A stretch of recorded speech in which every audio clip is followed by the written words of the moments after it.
الحمد لله وكفى وسلام على عباده الذين اصطفى خصوصا على سيد الرسل وخاتم الأنبياء وعلى آله الأتقياء وعلى أصحابه الأصفياء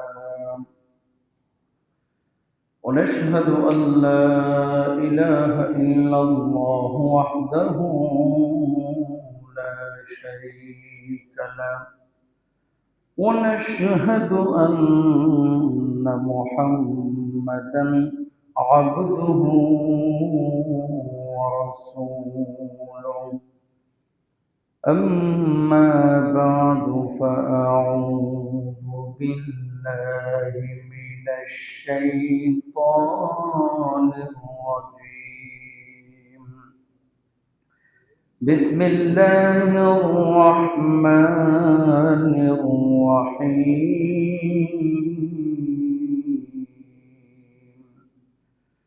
وقضى ربك ألا تعبدوا إلا إياه وبالوالدين إحسانا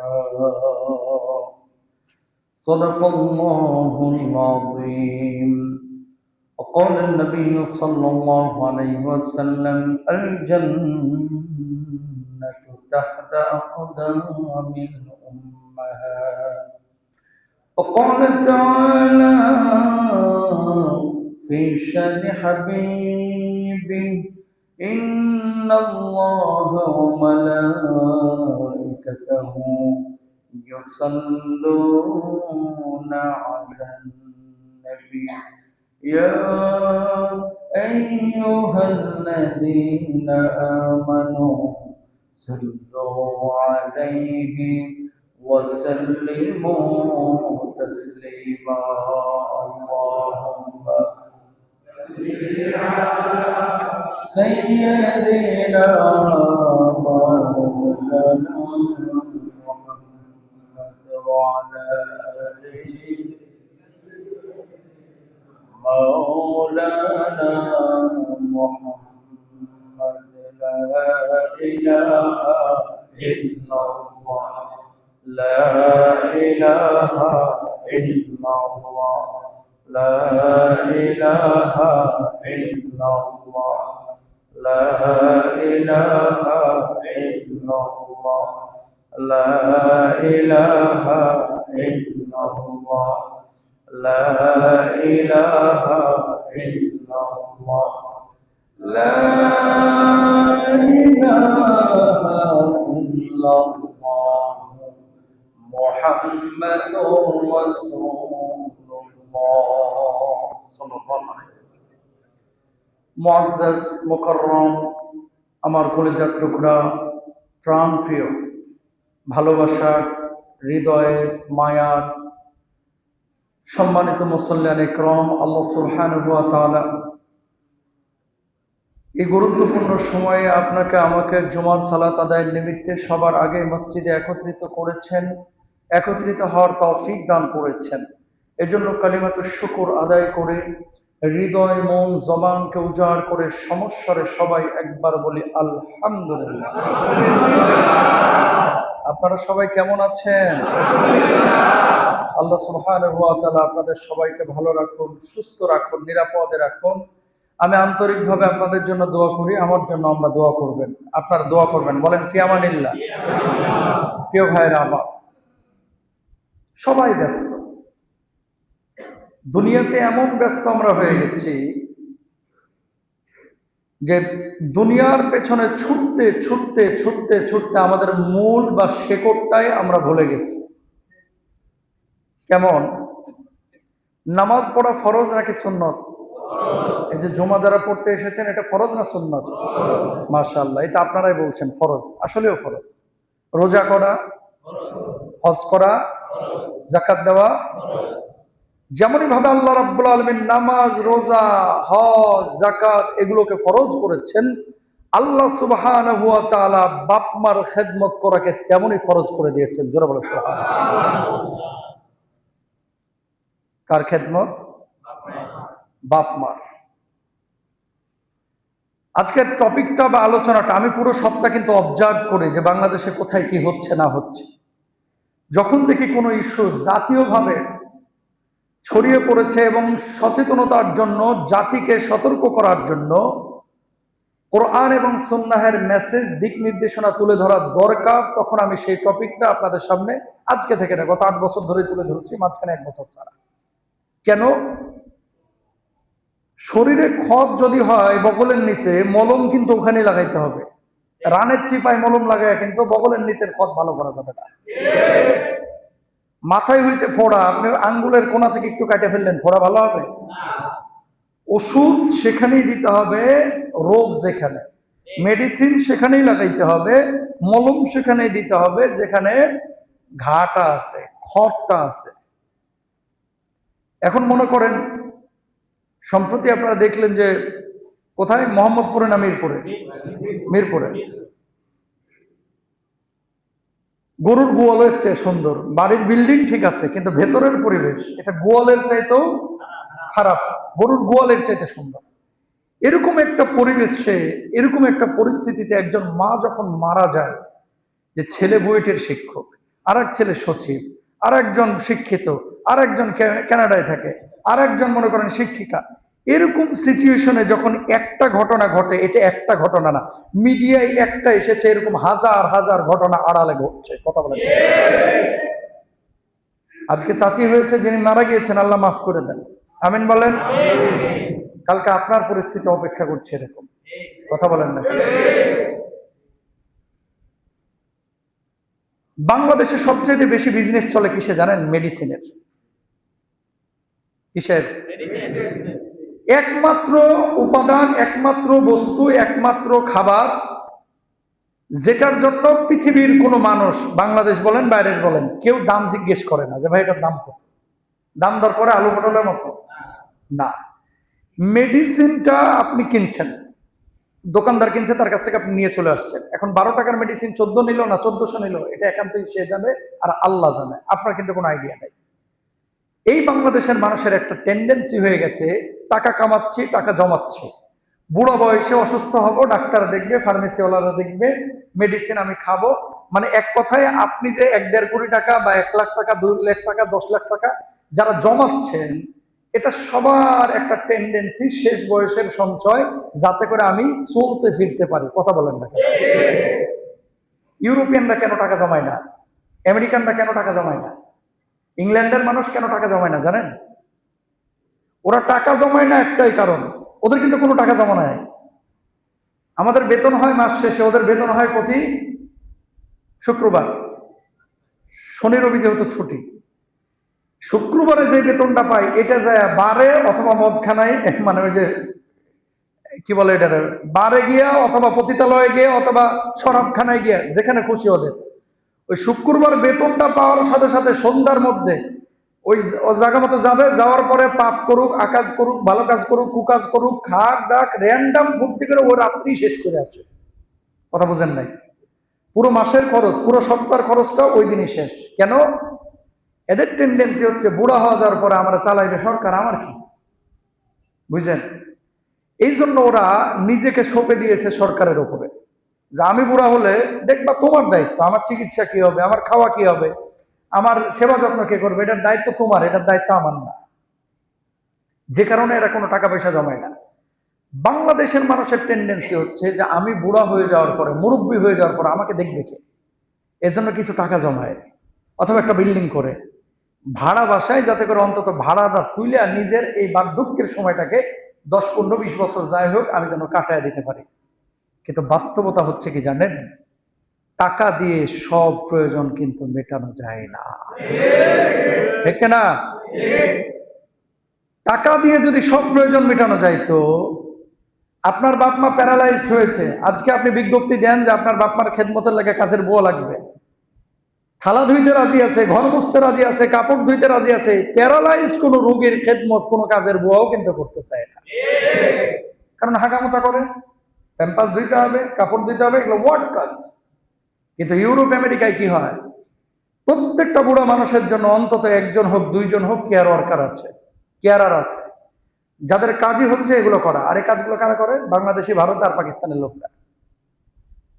Europe আমেরিকায় মূল যে পয়েন্টটা আমার, আপনি টাকা জমাচ্ছেন একদিকে, একদিকে বাড়ি করছেন যে বার্ধক্যে যেন আমার সময়টা ভালো কাটে, অন্যদিকে ছেলেটার দিকে আপনি মাথায় দিতে পারলেন না, অমানুষ হয়ে গেছে।